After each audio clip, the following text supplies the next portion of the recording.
The Ouroboros cycle part 5, you guys. This is the last one in the series. It's a long one. It's an hour and 10 minutes. Strap yourself in. It's going to be really, really good. This one is by the Exploring series. Make sure to subscribe to them. Subscribe to me if you like reaction videos as well. Let's get into this one. The Ouroboros cycle, part 5. This is it. In the last part, we looked at the first half of The Way It Ends, a grand tale featuring a small, exceptionally talented team of Chaos Insurgency agents taking down each of the SCP Foundation overseers, one by one. They started with 0513, severing the contract that the overseers had with death, providing them immortality, and swept through the list. 7 of the 13 overseers are now dead, but while dealing with 057, the team lost a crucial member, Anthony, who revealed himself to originally be Vincent Arians, the former cohort of Aaron Siegel. In flashbacks, we've been seeing how Siegel and Arians defected from the Foundation to start the Chaos Insurgency, but now we know that Siegel eventually went back to the Foundation to become 051 once again.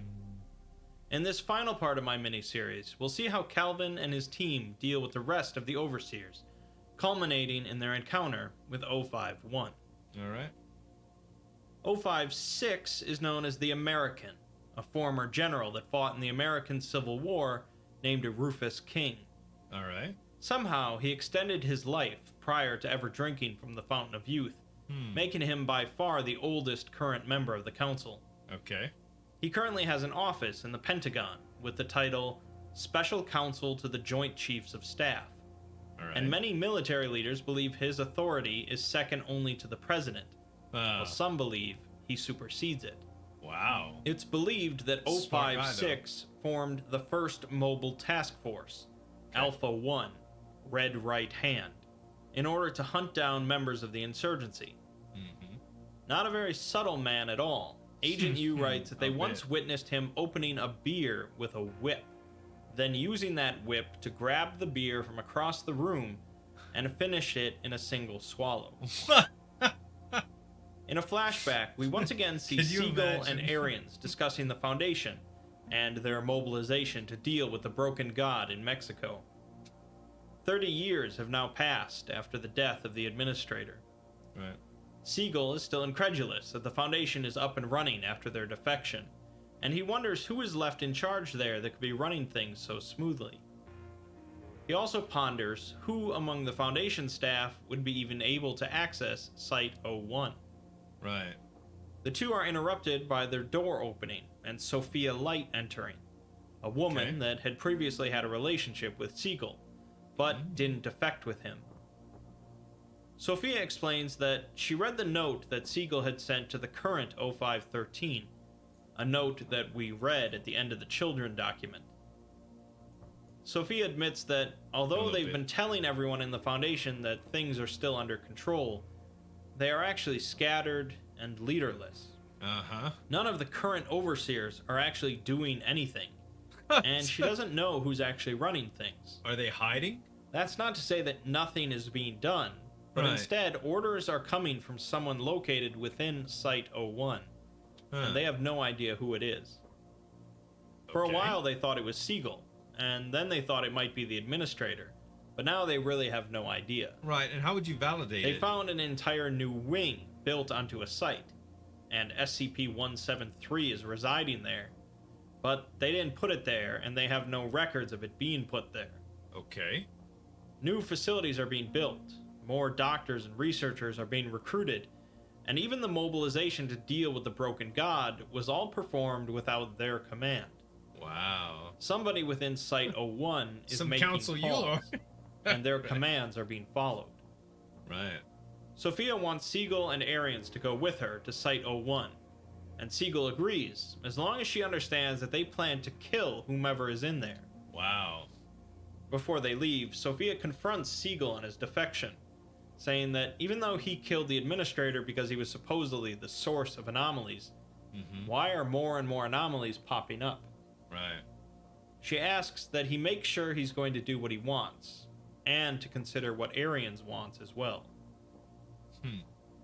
The present timeline picks up right after the death of 057, as the crew is fleeing the chaos in Cambodia. They drove overnight until reaching a small inn, where Calvin meets with another agent of the insurgency, revealed to be one of the Delta Command, Kowalski. Kowalski informs Calvin that the American is nearby, and he's the one responsible for sending jets to carpet bomb the town while they were dealing with Green. The American brought an entire army division with him, along with naval and air support. I mean, he has the Kowalski connections, heavily right? warns Calvin about the situation, suggesting they flee and go after the American some other time. Yeah. He also mentions that a secure container was brought out of Site 19 and placed on the American's ship, most likely as a secret weapon. Kowalski finishes by saying that they are outnumbered at least 3,000 to 1 by an army trained in hunting people down, led by a man who believes that he single-handedly created the most powerful military in the world. Kowalski says that Calvin doesn't win here by being smart, but instead by forcing the American to do something stupid. The team gets back in their Jeep and continues driving in order to put some distance between them and the army. This one's a challenge compared to the last few. And they eventually find a secluded spot near some mountains where they spend the night. In the morning, they notice a drone in the sky, and they get back in their Jeep. As they drive off, a tank comes out of the nearby trees, and they narrowly avoid an explosive death. They hear more tanks behind them, along with helicopters and jets overhead. Better go, boy, you better go. They eventually are forced out of the jungle into the open, and a helicopter opens fire on them. Oh my gosh. Olivia pulls out a scoped rifle and asks Calvin to stop. She proceeds to take aim and snipes the pilot, claiming that although she used to be an artist, she's been doing this longer. They continue on. Olivia takes out another helicopter, and their Jeep approaches a section of badlands between them and the mountains. In front of them, however, are hundreds of military vehicles, with helicopters above them and tanks behind them. A personnel carrier opens up, and a man steps out, wearing a wide-brimmed hat, a brown jacket, jeans, and boots. That's the American. The American. Adam suggests that they just drive over to him and improvise, which Calvin approves of. Calvin alone gets out and walks over to 056, what else you gonna do, you know? who introduces himself as Rufus King. He says that he's not here as an overseer, but instead as an American citizen, and his priorities lie first and foremost in America's security. His association with the Foundation has allowed him to strengthen the security of his nation, and he's hoping to keep that situation going for a long time. He's not happy that Calvin broke their contract with death, but he's willing to deal with Calvin despite that. In exchange for letting them go, he wants the spear. Calvin doesn't really understand why they would want it, so Rufus explains. They first found the spear in the grasp of some ancient king, and they spent a great number of lives to get it out, due to it being cursed. He doesn't know where it came from originally either, but he does know that it was the spear that a Roman soldier used to kill Jesus Christ. He's not sure how the soldier got a hold of it either, but he says it was the only thing capable of killing him, as it's capable of killing gods. The Foundation is not prepared to deal with an attack by some sort of deific entity, such as Jehovah, Cthulhu, or the flying spaghetti monster, in his words. I'm sorry, what? But the spear could get the job done. If Calvin gives it up, he can go on doing whatever it is he's doing, including killing overseers. Calvin reminds him that that includes him, and the American laughs and says he won't stop him trying to kill him as long as he hands it over. Of course, Calvin says that he cannot, which the American expected. So to give him a sporting chance, he's going to let him run. He shows a large steel crate carried by a helicopter and says that there's something nasty in there that they've been trying to kill for years. And he's going to open it and point it in Calvin's direction. What do you think Whether the thing in the box gets them or his army, he's going to have the spear when this is done. Calvin heads back to the Jeep, and they drive into the Badlands. While driving, Calvin reveals how he got a hold of the spear. When he was younger, he went on a walk with his mother through the countryside, and they came across a lake. His mother turned and said that she recognized someone in the lake, and she proceeded to enter the water and disappear. Calvin saw hundreds of bodies in the lake and followed his mother in, seeing her smile at him as she sank. He fought through the bodies for hours before getting out of the lake, and nobody would believe him about what happened. He went back to the lake recently, not finding any bodies in the water, and he was approached by someone that he barely remembers, like the voice of a person superimposed over a ghost. This entity offered Calvin a choice, taking him back to the moment when his mother was about to enter the lake. Calvin was forced to choose between saving his mother or taking the container that held a weapon that could destroy the Foundation. He chose the spear, and realized that he had always had the container, ever since that day at the lake. The entity approaches him again and gave him the 2 vials of fountain water as well. Calvin also reveals that he stole Agent Yu's journal from Marshall of Marshall, Carter, and Dark by punching the old man in the face and running off with it. Give me the book. A few hours later, Adam tells the others that the mountain village he grew up in is nearby, and he might have a plan if the American is cocky and stupid enough to march his army up the mountain. Alright. They head to the village with the army in pursuit and find it empty, save for one old man. The man's skin seemed redder than normal, and his face and body bulged in certain areas. Adam asks the man where everyone else is, and the man replies that they are all still here, around us, because the sickness came for them. He says his ascension has nearly arrived as he begins crawling towards them. Adam explains that when he was younger, people here started getting sick with no explanation and no functioning cure. And as they got more sick, they began to change. Eventually, the Foundation arrived to clean it out. He's interrupted as 056 and his army arrives in the village, led by a massive, chained lizard creature. SCP-002. I kind of figured that, but he I says didn't want that to guess. He's got 2 problems here, and he intends to leave with only 1, implying he plans to use the spear to kill 682. The American is whipping the lizard to keep it moving, and eventually it begins charging towards Calvin's team. It's stopped, however, by the old man, standing in the middle of the road.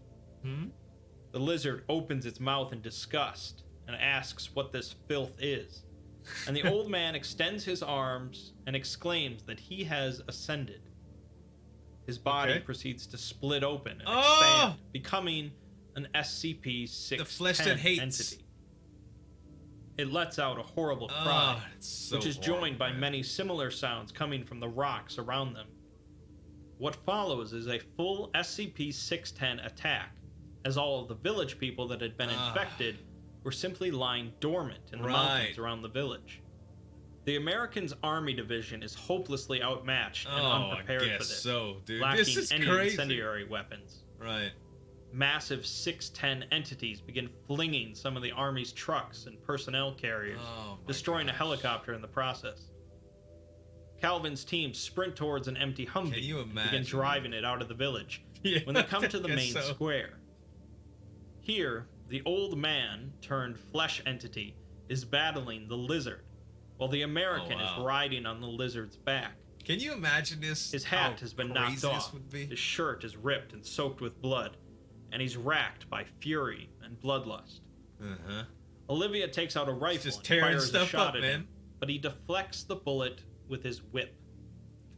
Yes, we've gone full anime now. She shoots again, but he deflects the second shot as well.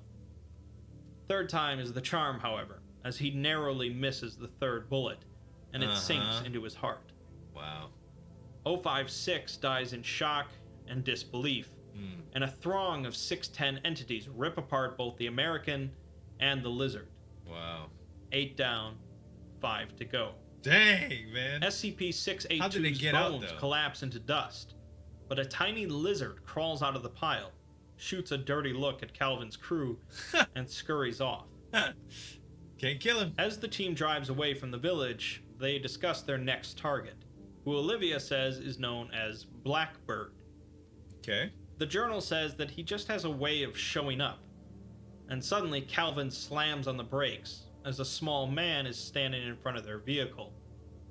He wishes them a good evening and says that he hears they are going to soon be looking for him. Okay. 055, Blackbird, is described by Agent U as jovial, friendly, outgoing, and remarkably personable, unique traits among the Overseer Council. Well, yeah. Despite this, there are some inconsistencies, as although Blackbird doesn't seem to care for all of the secrecy of the Foundation, he's the head of the department in charge of maintaining records on all the different groups of interest known to the Foundation. Additionally, some sources believe that Blackbird suffers from a multiple personality disorder, and there's a story going around that says when the Chaos Insurgency came across a strange red disk, SCP-093, they used it to go to an alternate dimension that had suffered some sort of religious doomsday. They had found a document in that dimension detailing certain high-ranking members of the religious governing body, and Blackbird was pictured, plain as day. Wow. It's also said that one of the staff members rescued from the alternate Site-13, featured in SCP-1730, pointed out Blackbird as a member of the GOC in their world. Okay. He apparently takes a special interest in any anomalies that interact with other dimensions. Sure. The flashback this time focuses on Calvin's team, sitting in a motel room, with Anthony still alive. Anthony discusses the original defection, the Kingdom of Abaddon, and the creation of the children. He says that, while making the children, they did something truly heinous, and he's half convinced that the Overseers later made a deal with death just to avoid the fires of hell they're all now destined for. Oh, yeah. He goes on to say that the administrator had fooled them, and the whole endeavor was a lie just so the administrator could see if they could create an anomaly instead of discovering them. In the end, those that stayed believed that the children were a net good, that the ends justified the means, and they had created a safer world. Those that defected believed they had done something unspeakable, and the Foundation was rotten to its core. Since the Foundation was much more decentralized then, the defection didn't cause the end of the Foundation. But now the Overseers are the lifeblood of the organization. Sure. Additionally, Anthony tells them that underneath almost every Foundation facility is a nuclear device. But at Site-01, there is a system in place that allows a person to detonate all of them simultaneously. This is their plan. In the present, Calvin's team steps out of the vehicle and cautiously approaches the man in the road, who raises his empty hands. He takes a bow and introduces himself as Mortimer J. Denning von Kronecker, the 5th Overseer. Okay. He says that he came here to meet them, as he's seen many impressive things throughout his life, but has never met anyone who has killed 8 Overseers. Olivia asks why he came here if he knows they're trying to kill him, and he laughs it off, saying that, unfortunately for both of them, killing him isn't going to work. Right. He is willing to demonstrate, asking them to shoot him in the forehead.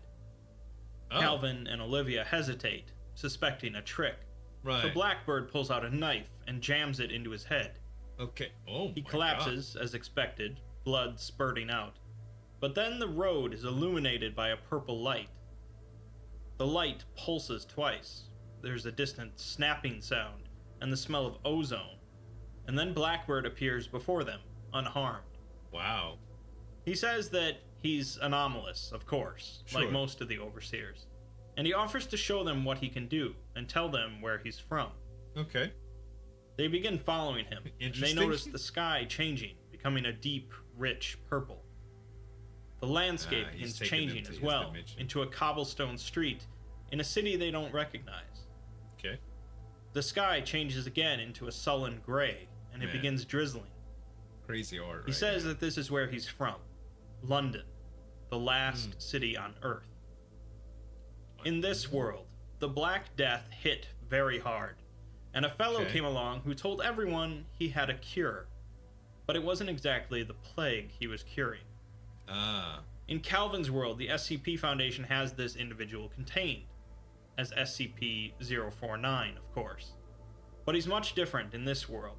Okay. In time, every city eventually fell until London was the only one left.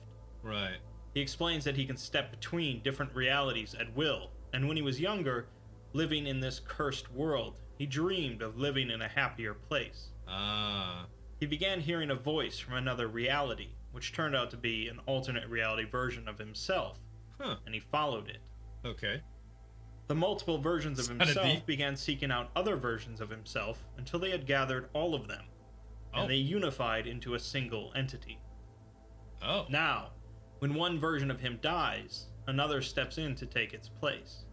So how many times? He also says that there's another person out there like him, named Allison. I've only mentioned this character once before, in my Serpent's Hand video, and she commonly goes by the title of the Black Queen, said to be the daughter of Dr. Gears. It's said that there are thousands of Black Queens, which corroborates what Blackbird is saying. Oh, okay. The two have a deal going, So where thousands. she keeps him informed of things, and he shows up anytime she needs a little muscle. Blackbird understands what they're doing, but he doesn't want it to happen, because he doesn't want to risk losing touch with all the different versions of himself. Right. To try and dissuade them, he offers them a way out, but assures them it's a legitimate one, not like the deals the other overseers offered. Okay. In front of them are 3 doors, and standing in front of each door are 3 identical men. Okay. Realizing that they weren't going to get anywhere by shooting him, they each stepped through a door. Okay. Adam wakes up in a comfortable room with a small fireplace burning and something delicious cooking in the next room. Blackbird appears and tells him he's in Portland, Oregon, as his family briefly stayed here when he was younger. Okay. They had been seeking asylum here, but they were denied, leading them to the mountain village. But in this world, they were successfully granted asylum. Ah. In this world, his Interesting. parents are still alive, living in Los Angeles. But he stayed here because it felt like home. Okay. He's interrupted by a voice coming from the other room, revealed to be Calvin. Blackbird reveals that he knows Adam loves Calvin, and in this world, they ended up married. Blackbird leaves him by saying that this is a life he can live without fear, a life that is his own. Olivia walks through her door and ends up getting salty water in her face, Weird. as she's on the edge of a yacht. In the center of the deck is an easel, a rack of art supplies, and a half-finished painting. Well, he's giving him some real Blackbird paradises. appears, saying that this is her boat, and she has nothing to worry about in this world except the easel and the sea. She's not convinced enough by this, and a muscular man comes up on deck from below, whom Olivia seems to recognize as someone named Tevin. Okay. Blackbird has been watching Olivia for some time, and knows that Tevin is a former lover, and an anomalous artist himself. And in her world, she accidentally killed him during a Foundation raid. Oh, wow. In this world, there was no accident, and she can take this boat anywhere she wants with him, living a worry-free life.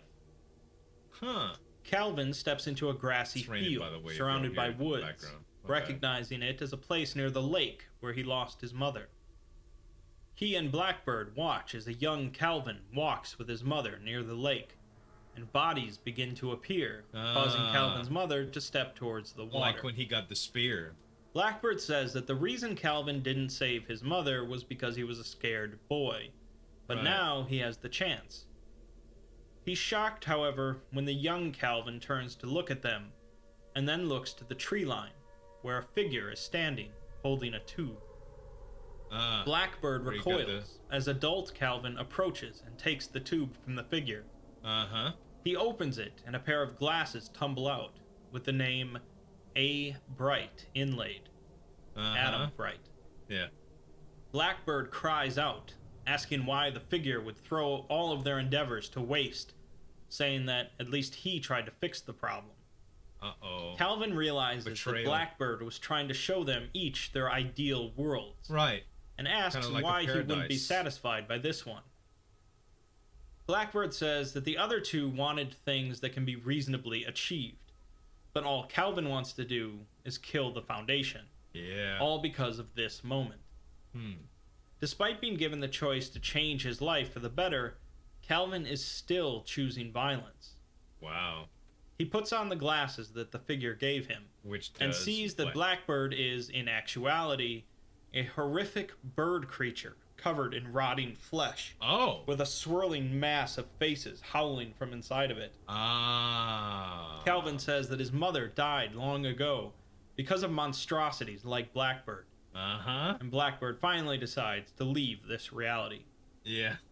The figure tells Calvin to turn the tube over, and two more objects pop out. One is a fishing rod with the words Dr. Wondertainment's interdimensional line and lure emblazoned on the side. Okay. And the other is a wiffle ball bat with the words Bird Be Gone by Dado written on it. What? Dr. Wondertainment you should be familiar with. Yeah. But Dado is a somewhat comical and mysterious individual responsible for creating a handful of SCPs. Well, if he's using a wiffle ball. Calvin uses the Comic rod book to seems snag right. Blackbird, pulling both of them to a different location. Okay. A wrecked cargo ship, SCP-455. And Calvin proceeds to begin beating Blackbird covered with that the one. bat. Oh my. Blackbird flees through different realities and different locations as Calvin follows him. They visit a Foundation site as a doctor, Dr. Kondraki, rides SCP-682 through a lobby, as depicted in the tale, Duke Till Dawn. And they visit the dead world of SCP-2935, as well as several others.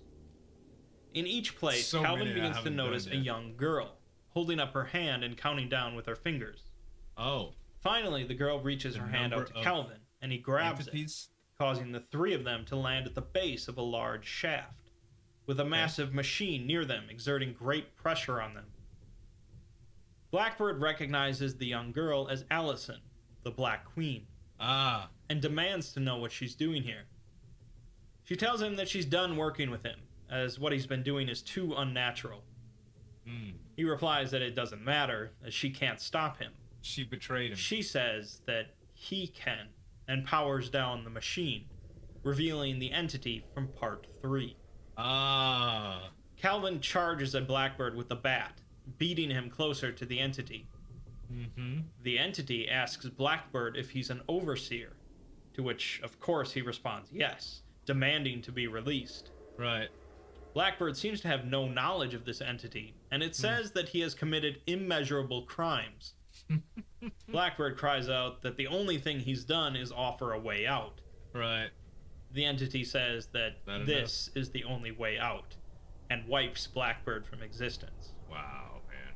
Allison turns the machine back on, and tells Calvin that she had been searching for this entity for years, and this is the only reality where it exists. Wow. She wanted to undo the damage that Blackbird had done, as she doesn't think he was evil, but he just never did anything about the injustices he witnessed. Right. In this reality, the entity had killed everybody in the world except for itself, and Allison sticks around just to keep the machine running. Ah. Calvin asks if she Interesting. knows what Blackbird showed Olivia and Adam, but Allison just says that taking them from where they are now would be a cruelty. So his team Next, just we broke see up. Calvin, Olivia, and Adam together on the tarmac of a small airport. Or maybe not. Another member of Delta Command arrives and sees that they all look rough. Olivia and Adam shaken, and Calvin injured from his encounter. It seems Calvin had pulled them out, despite Allison's comment. They board a with the plane fishing rod, and I head guess. off. 9 down, 4 to go. Elsewhere, Siegel is at a Foundation facility, descending down an elevator shaft until reaching a shallow pool of red liquid, and 4 figures lying in it. He enters a command, and the figures are raised out of the liquid, and he informs them that there are 3 insurgency agents that have gotten their hands on some powerful artifacts. They have killed 7 overseers, and the ambassador has gone missing, their next likely target. He tells them to find them, bring them back alive if possible, and bring back the spear and the journal. Okay. He speaks to a screen with an ominous symbol on it, telling it to show them where they can be found. He finishes by telling the figures to be his red right hand, referring to them as Irantu, Munru, Nanku, and Anru. That's the first... You might know them better as MTF Tau 5, Samsara. I thought that was the first one. The red right 054, the ambassador, is probably the least involved of the overseers in the Foundation's secretive efforts. Born in Iran before emigrating to France, he became a French actor of some acclaim before joining the Foundation, although those activities have since been expunged. He's said to be anomalously charismatic, but Agent U says there's no evidence to prove that. I wish I was. He acts as the frontman for the Foundation's PR efforts, anytime they need a public face for speaking to various governments or corporations. That's pretty good, man. That's pretty good. Sources indicate he was responsible for drawing American attention away from Mexico during the Broken God incident. But overall, he tends to maintain as little responsibility within the Foundation as possible. Okay. In the flashback, the overseers are sitting around a table discussing the spear of the non-believer, which they have finally recovered thanks to 059. In the tomb where they found it, there had been some books written in the Davite language, probably by Davite captives. The text implies that the spear possibly predates even the Davites, and it was considered a legendary weapon even to them. Okay. The overseers discussed the concept of killing a god using a weapon, with 0513, death, assuring them that it is indeed possible. 059 recounts a myth, saying that when God first smote Lucifer, a shard of his crown fell to the earth, where it was found by Cain. Okay. Cain then used that shard to kill his brother, not a rock, and then used his bones to create the spear. Oh, wow. They move on to discussing where to keep the spear, as their current location won't do. Bro. A phone rings, and Siegel picks it up, speaking in hushed tones before hanging up. He then says that Sophia will take it away, out of time, and he hands the spear to her. She flickers before disappearing, and the overseers suddenly realize that the spear was never there at all. Wow. In the present, Calvin's team is on a plane, watching a television as a newsreel states that French billionaire Jean Bertrand, the ambassador, cancels an appearance at a festival due to security concerns. Okay. They hear then from another member of Delta Command that the ambassador canceled his appearance because he called them and asked to have a meeting to discuss terms. Apparently, he intends to surrender, as he sees the light at the end of the tunnel. Well, surrender seems like a death? trap, but he says he's willing to stand trial. He just doesn't want to die. I see. He's willing to resign and give some information, including the location of the all-seeing eye, which we'll understand more about soon. Okay. The member of Delta Command he spoke to, Priscilla, plans to meet him tonight and bring him back to Delta Command for further questioning. After finding out where they're meeting, the Delta member with Calvin's team, Sloan, says that Priscilla is in over her head, as the ambassador is notoriously anomalously charismatic. Right. And he wants to go with Calvin to the meeting. Okay. Adam and Olivia are still not in great shape, so they are going to get sent back to Delta. Alright. The group arrives in Johannesburg, South Africa, and they see a plane that they identify as Foundation-owned. Alright. They meet up with a few other insurgency agents and head into the airport to find Priscilla sitting in a meeting room with the ambassador.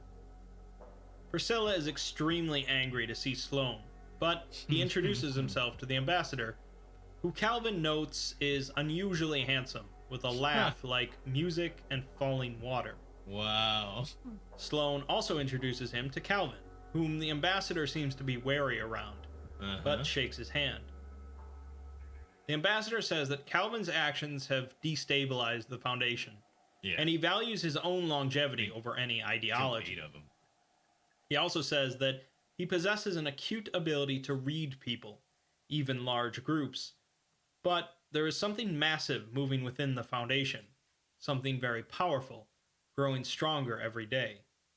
Okay. Calvin presumes it to be Siegel, and the ambassador says that that is most likely, and he is not eager to stand between this power and its goal, preferring to see it snuffed out. Okay. He knows the location of Overwatch Command, the location of many Foundation black sites, practical knowledge about the Foundation, and is willing to assist the insurgency in cleaning up their mess. So he's just selling out, man. They are suddenly Completely. interrupted by Well, that's shouting what in the he's distance, saying, at least. and the sound of bullets coming from powerful automatic weapons. They begin fleeing the meeting room, dragging the ambassador with them, and the airport is now fully evacuating. Okay. An explosion erupts from the airport, and Calvin turns to see 4 figures emerging from the smoke. Humans, but otherworldly, covered in heavy armor and carrying heavy weapons. They begin sprinting towards Calvin, opening fire on him. Calvin ducks for cover as insurgency agents intercept Samsara. As Calvin continues running, he witnesses Samsara decimating the insurgency agents. Wow. One of them lifting an agent up and putting her flamethrower to his face. Oh my god. And another tearing a steel support pillar out of a wall and skewering 2 agents with it. Ugh. Another It's Samsara strong, member baby. takes aim with a rifle and removes Priscilla's head. Sloane, Calvin, and the ambassador continue fleeing as they make it out onto the tarmac. Sloane is killed by a hail of gunfire, Wow. and Calvin attempts to urge on the ambassador, who is now curled into a fetal position on the ground. Oh my god. Suddenly, Seriously. speakers around the airport crackle into life, and a childlike, unnatural voice comes out of them, saying, "I ran to, not the insurgent. Bring me the insurgent. Kill the traitor." Oh. The voice continues to speak the word traitor, as Irantu lands near the ambassador after a jump from 3 stories up. Oh my gosh. The ambassador attempts to flee again, but Irantu shatters one of his legs with a stomp. Gah. Irantu then lifts him by his hair and slaughters him with a hatchet, finished by tearing his skull in half. Gah. Sloane's plane, which was carrying Olivia and Adam, takes off, but is quickly shot down by one of the Samsara members.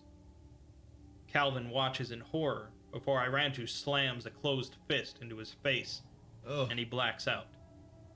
Well, they 10 didn't kill down, him. 3 to go. Huh. 053 is known as the Kid, Sheesh. thanks to the single image connected to 053, featuring a very young Korean child. Okay. Despite this, very, very little is known about 053, and no one has ever actually seen them. Okay. They always appear through an avatar on screens, speaking with a digitally constructed voice. In the Foundation, 053 is known as the All-Seeing Eye, commonly believed to be sitting at the center of the Foundation's intelligence network. Okay. The Foundation seems to have a nearly limitless amount of intel on anomalous entities and groups, information that shouldn't be obtainable by natural means. Agent So, Yu writes just use that he anomalous has seen means. Foundation agents lurking around the sites of anomalous activity before anything has happened, and has seen agents working to supplant world leaders prior to massive unrest that they could not have possibly predicted, thanks to the all-seeing eye. Right.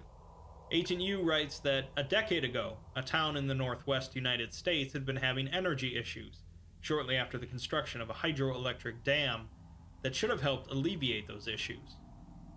Ever since then, heat signatures near that dam have been significantly high, coming deep from within the structure. Agent Yu also cautions that the using all that all-seeing energy. eye will be protected by a new team of Terminators that are not entirely human.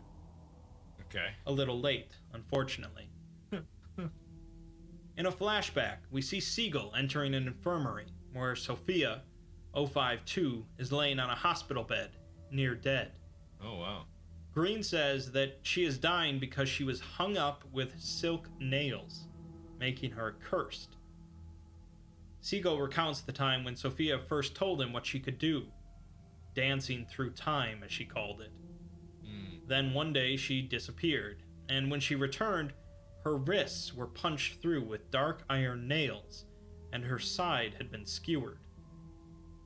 Like 0513 had crucified. warned them that the nails were old and dangerous, and something would end up happening to her blood.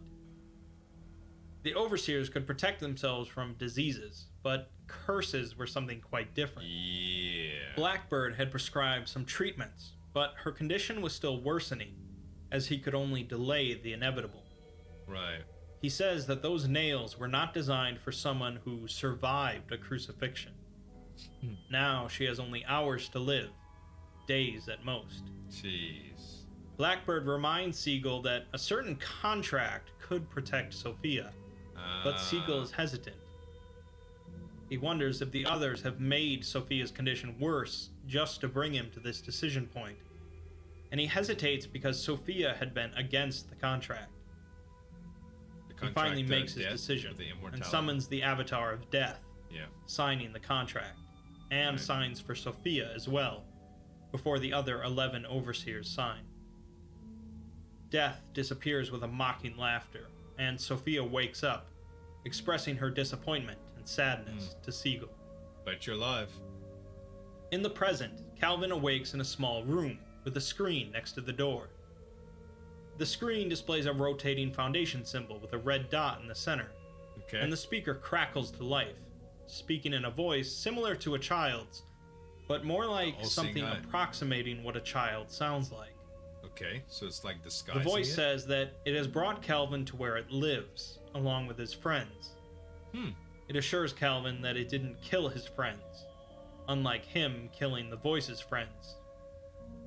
Calvin asks who it is, and music begins playing from the speaker, a distorted mashup of pop music. And at the end, he hears a recorded conversation between him and Anthony from months ago. He hears himself say that 051 and 052 are holed up in Site-01, but the kids' whereabouts are unknown. Calvin now knows he's speaking to the kid, who says that he knows that Calvin wants to kill him, along with his mother and father, and he doesn't want him to do that. He also refers to 057 as Mrs. Green, and that she said people that kill, like him, are evil. Or his mom and dad. The screen goes dark, and the door to the room unlocks. Calvin steps outside into a long, dark hallway and begins walking towards a light.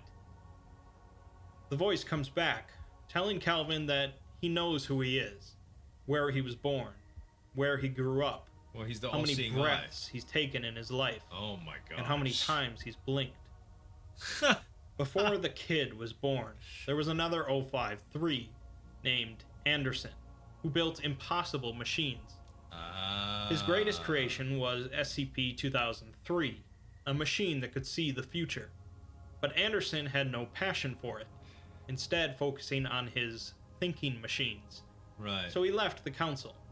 Making AI. Mrs. Green suggested that since the accountant and Blackbird can see the general shape of the future, why not make a machine that can see everything instead? Calvin continues down the hallway, reaching an elevator as lights turn on, illuminating thousands of cylindrical tanks full of green liquid and holding humanoid shapes. The kid continues, saying that the stress of using that machine proved to be too much for people to handle, and they needed a pure, perfect, clean mind with no distractions. The kid was going to be sacrificed as part of the ritual for SCP-2845, the deer, but they instead hooked him up to the all-seeing eye, and ever since then, he's been watching. I see. Calvin descends in the elevator as the kid tells him he knows that Calvin was recruited into the insurgency because the military discharged him for drunk driving and killing a woman. He is telling him this because he knows that Calvin believes he's on a righteous mission, just as Vincent Arians believed it. But only a pure mind should decide the fate of the world. He says that Calvin is waging an ideological war based on one study conducted by a disgraced former Foundation researcher with questionable results collected from dubious sources. He's been told several times that his path is founded not in reason, but in hate and ignorance. Yet he continues, and because of that, he is dangerous. Calvin enters the base of a massive shaft, and in the center is a cylindrical machine with a screen bearing the same logo as before on its side. A platform descends, carrying Olivia and Adam, both bound. He steps towards them, but then sees Samsara as well, one of them pointing a rifle at him. Stay back, The kid bro. sentences the three of them to death for their crimes and orders Irantu to execute them. Okay. As Irantu moves towards Calvin, he stops, as they both see a shimmering line in their air between them. The line opens up, revealing Allison, who is holding the Dr. Wondertainment fishing rod. Oh. She tells Calvin good luck and hands him the rod. Ha ha! He proceeds to cast it into the air, catching something unseen and pulling it into this reality. Which is? A blast of intense heat, followed by cold, filled the room, and the Samsara member with the rifle took a shot at Calvin, but the bullet was stopped by a gruesome white hand. Emerging from a gap in the air was a horrific entity, vaguely humanoid with many legs, arms, and hands. In place of its head is a wide, flat disc adorned with flaming glyphs. One of the Samsara members swears, as they realize it's a familiar entity, one they fought before inside SCP-1730. What is it? Samsara becomes embroiled in a gruesome fight with the entity, and Calvin rushes over to free Olivia and Adam. As members of Samsara start dying, they are quickly brought back as the numerous tanks in the area hold copies of their bodies. Wow. The team realizes that Samsara is drawing the entity away from the cylindrical machine in the center, and they decide to break into it. Okay. By this point, Foundation drones have emerged from the walls to help combat the entity, as well as keep the team away from the machine. Olivia uses her anomalous abilities and some paint to take out some of the drones and to create a shield as they move towards the machine. Adam begins hacking into a panel on the side of the machine, and Olivia begins working on a way to deal with all the tanks containing Samsara bodies. She pulls out more paint and a paper circle, painting an intricate design on it before tossing it near the tanks. The air in the shaft gets sucked out of it as the disc becomes a portal into outer space. Oh, wow. The drones, the pool of liquid containing the tanks, and one of Samsara get pulled into it before the entity approaches it and manages to pull the portal shut. Okay. It then begins tearing apart the rest of the tanks before killing the remaining 3 Samsara members. Gosh. The entity then spasms briefly before disappearing. The kid's voice returns, saying that he has had enough. No more tricks, and no more monsters. Alright. Calvin hears something spooling up, turning around to see a gun barrel extending from a wall, Okay. and doesn't have time to stop it as it fires a single bullet. Uh-oh.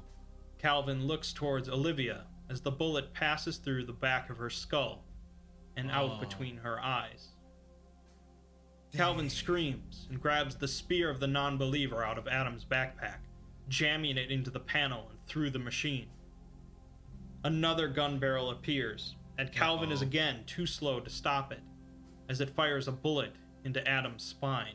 Wow. Adam collapses, but Calvin continues prying into the machine with a frenzy, eventually exposing the innards. Inside, in a glass tank, was a small, disfigured baby. Its eye sockets filled with white pus, its mouth and ears sewn shut, a Foundation symbol tattooed on its forehead, Oh my attached by God. wires and hoses to the machine. That's so horrible to even think A horrible about. screeching sound erupts from the machine's speakers, and Calvin uses the spear to smash the glass tank open. Mm-hmm. As the laughter begins spilling from the speakers, Calvin, filled with rage, throttles the disfigured baby with his bare hands until all that remains is a puddle of organs. Oh my God. He then turns to Adam, who can no longer feel his legs, and he picks up both Adam and Olivia's body. Jeez. As he carries them out, he realizes the facility is flooding, and with the last of his energy, he makes it out onto the side of a hill. Okay. Adam nears death, and Calvin begins crying, before pulling out a vial of fountain water. Ah. Adam protests, his mouth full of blood, but Calvin Drink it. insists he's not going to lose him too. and pours the water down his throat. Adam instantly recovers, coughs up some blood, and pulls the bullet from his back. Wow. Calvin activates an insurgency transponder and tells Adam that it's time for him to finish it. Okay. Adam begs and pleads with Calvin not to go, admitting that he loves him. But Calvin simply picks up Olivia's body and begins walking away. Wow, man. Elsewhere, Siegel receives word from an AI that 053 is dead, and also learns that the spear of the non-believer was taken out of Foundation custody an indeterminate time ago, likely by 052, Sophia. Siegel had given her the same administrative access that he himself held, allowing her to remove all records of its removal. Right. The AI informs him that she was last seen entering the garden, and Siegel grabs his coat, telling the AI to prepare his plane, as it's time to go home. 11 down, 2 to go. But now Calvin seems to be alone, outnumbered, and desperate. Yeah. We've already heard some things about 052, known as the Nazarene, but overall there's very little information on her, without even a journal entry from Agent U. Early Foundation documents put her as the head of the Department of Morality, but it doesn't appear if she ever served in that role. One source indicates her name comes from the fact that she's never seen without gloves, as it's said she's hiding scars from her crucifixion as Jesus of Nazareth. Yeah. Wow. Although where that rumor came from is unknown. Yeah, that's No deep, flashbacks dude. anymore, That's as deep. Siegel races towards the entrance to the garden, facing down its guardian, an unmoving, angelic entity holding a flaming sword. Siegel the screams gate for it guardian. to step aside, but the guardian only raises its sword and lets loose a streak of flame towards 051. Siegel manages to roll out of the way and pulls out a thin metal rod, slamming it into the ground. This is a reality anchor, apparently a pretty unique one, as it manages to completely pacify the gate guardian, turning it into little more than a charred skeleton. Unfortunately, it also affected Siegel himself, as he had been influenced by anomalies as well. So he begins turning into a very, very old man. He manages to move far enough to escape the reality anchor's effect, returning him to his younger form as he enters the garden. The garden is an anomalous space, of course, endlessly large, but anyone within it is never far from wherever they want to be. Siegel soon finds himself at the Tree of Life Everlasting, a tree similar to the Tree of Life in the Wanderer's Library. At the base of the tree is the corpse of Sophia Light, 052, her wrists slit open. Siegel drops to his knees next to her and cries out to death to take him instead. His only answer is the continual fall of rain. Oh my gosh. He sits next to her for hours before realizing there's a piece of paper in her hand. How did she die? The note is addressed to him, as she explains that she no longer recognizes who she is and can't continue. So she was the one who gave Calvin the fountain water and the spear, as she saw his path and how it led towards Siegel. She hoped that Calvin's crusade would break Siegel's convictions, and he would return to how Sophia used to know him. There is nothing standing between him and his convictions now, however, and although she hopes that he'll take the chance to walk away and live a normal life, she knows it changes nothing. He will face Calvin, but she hopes that she'll see him again, perhaps waiting on that distant shore. Siegel balls up the note in anger and begins walking across the garden into a much darker, more desolate section. He comes to an impact crater a mile across and steps down into it, tears flooding down his face.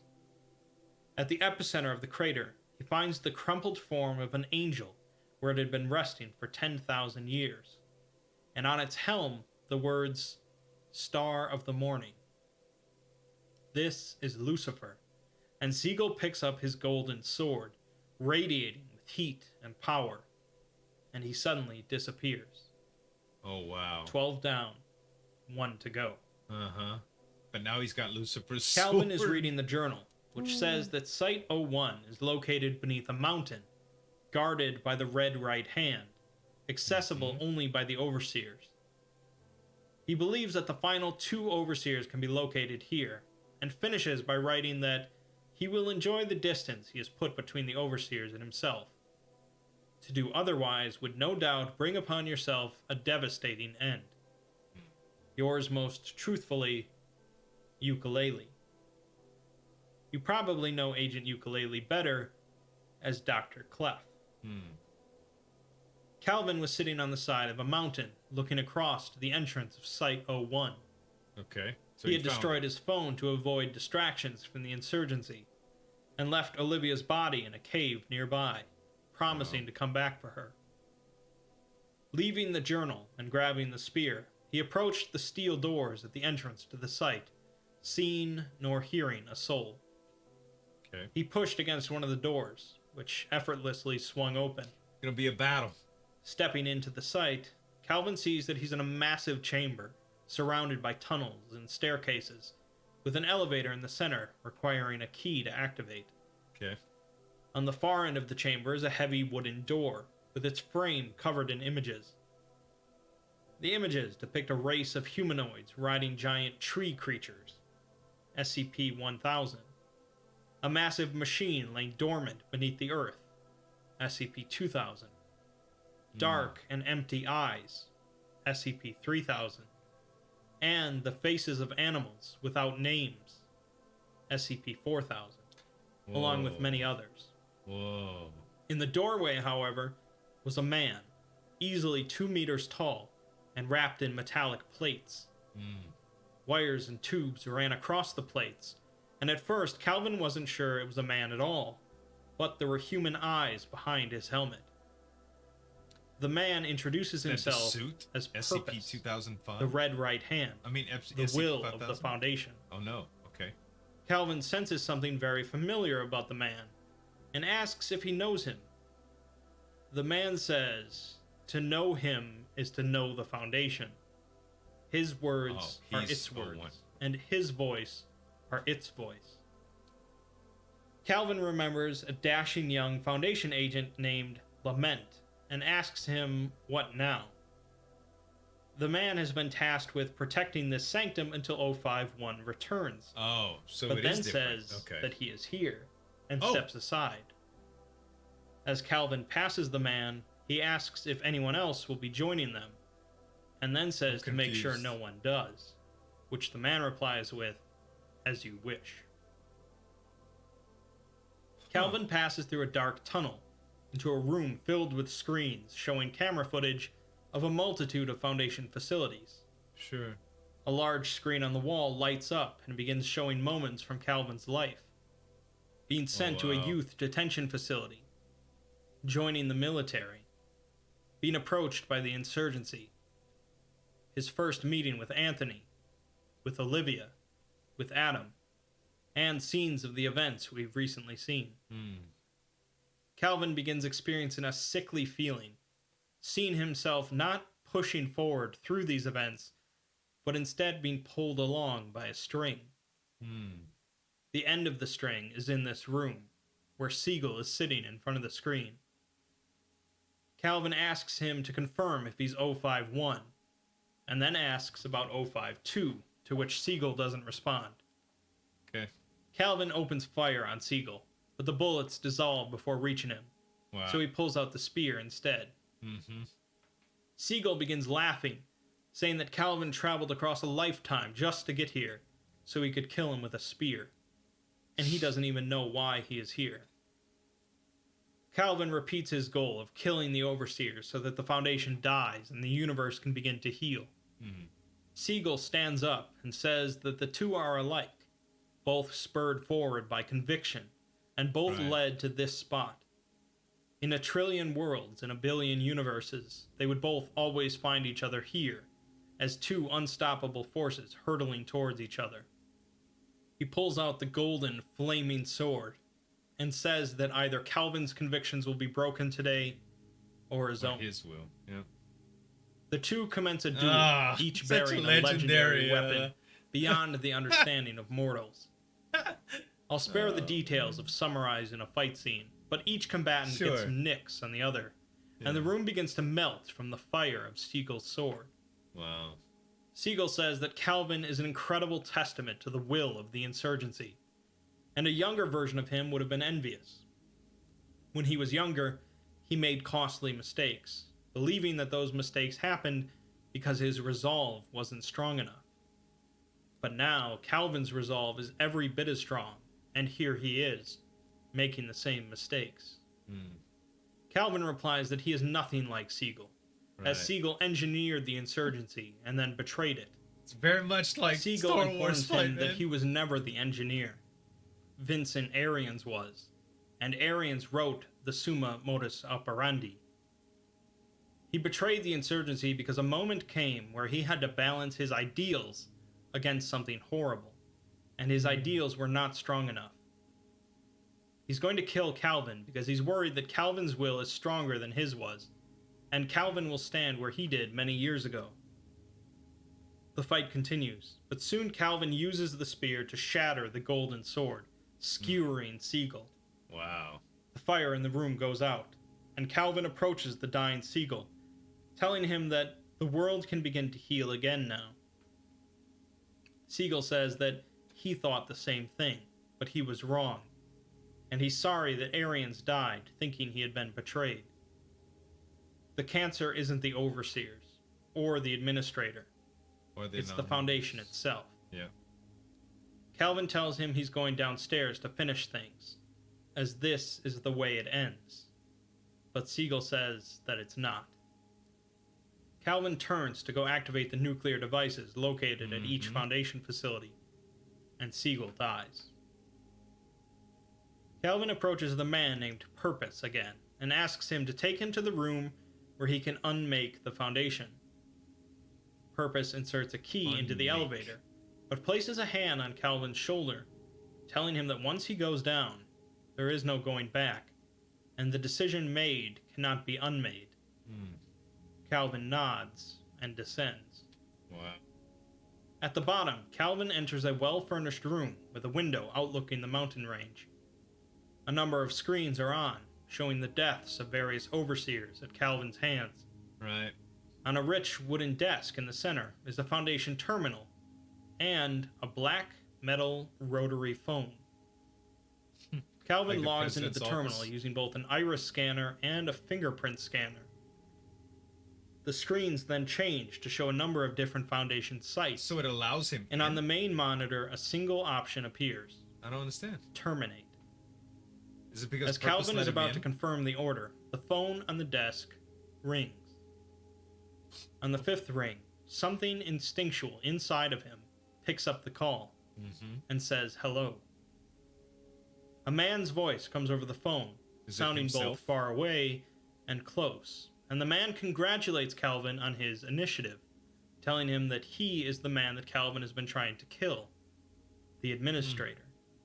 A primal fear begins growing in Calvin, and he says that that's not possible, since Siegel killed the administrator. Right. The voice chuckles, and says that Siegel killed a man named Frederick Williams, a man who was just tugging upon frayed strings, unraveling the universe.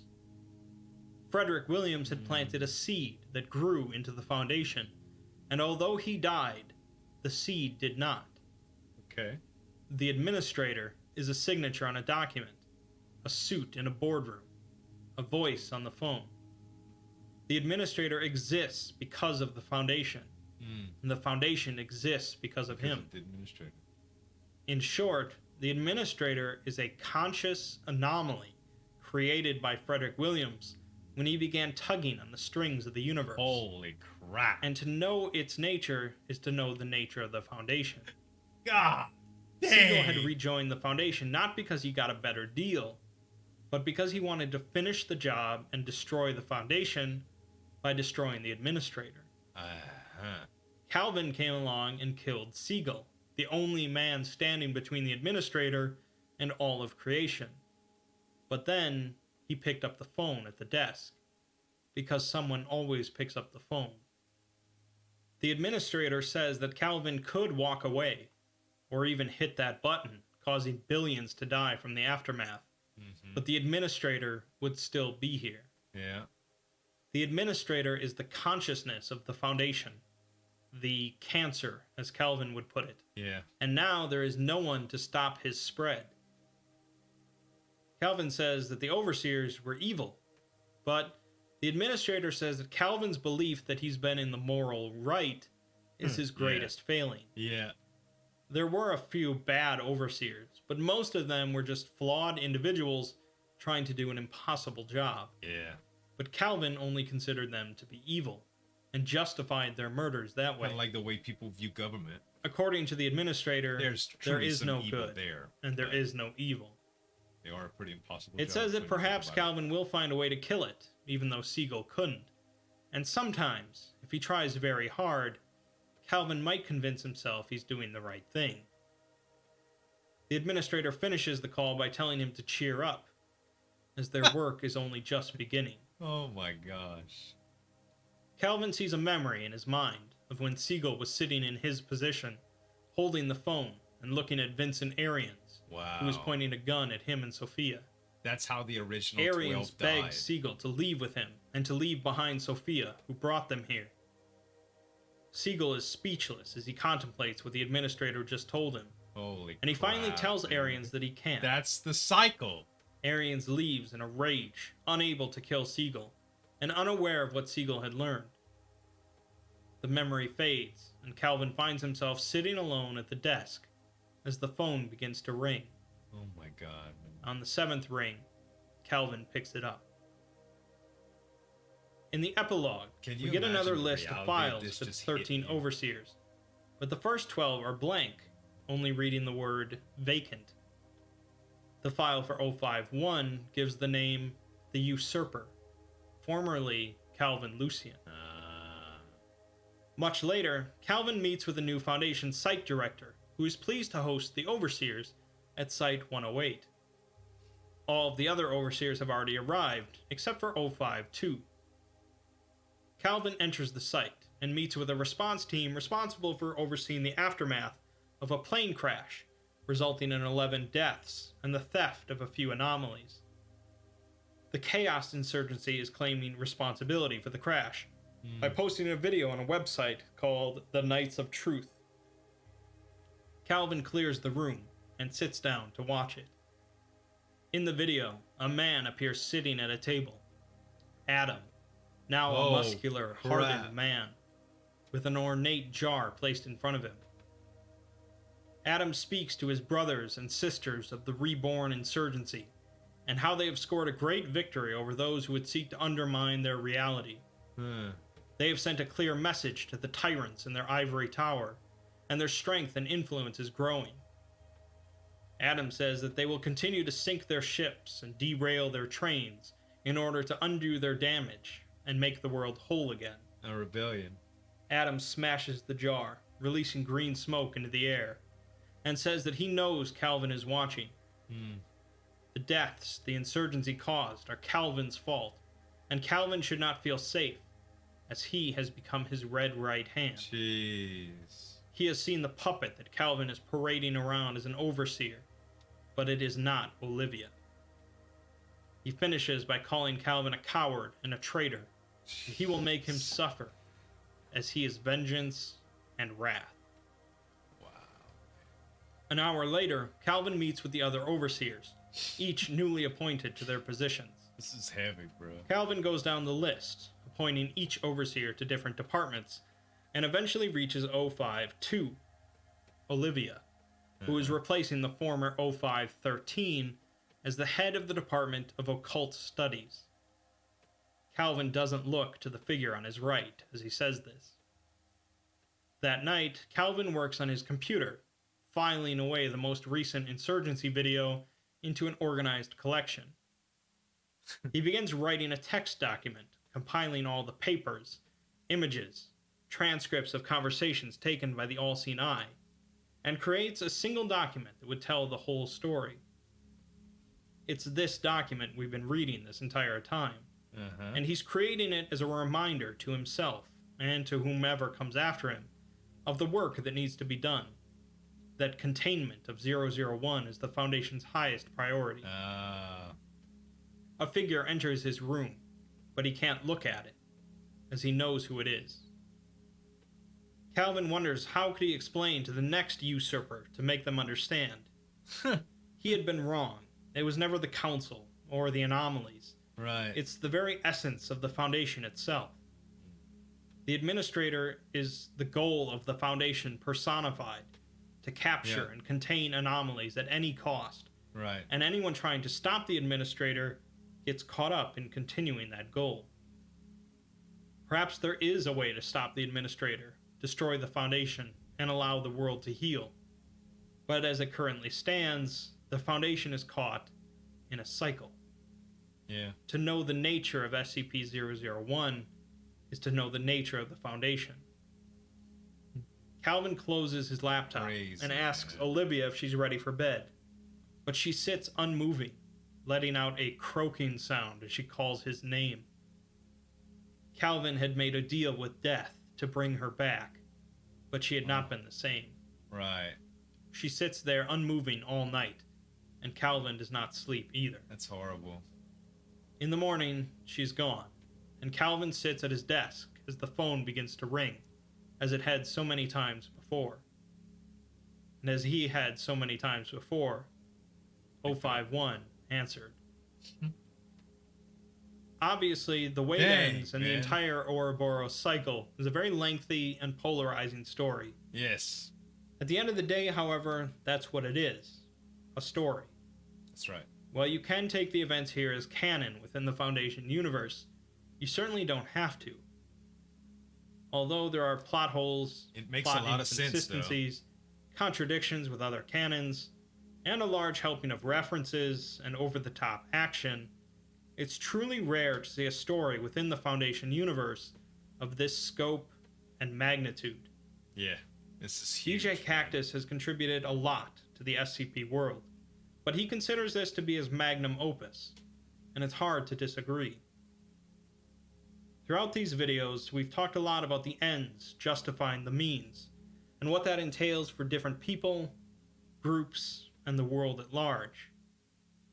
Ultimately, though, to quote Dr. Manhattan, nothing ever ends. Jeez. That's so heavy, y'all. So heavy. Like, the fact that the Foundation is the entity, is the overseer, is 001. So much to take in. Oh, this was really, really good, guys. I've kept y'all long enough, though. Guys, the Exploring series. Make sure to subscribe to them. Subscribe to me if you like reaction videos, too. Thanks so much for watching. As always, this is Zueljin signing off. We'll see you next time.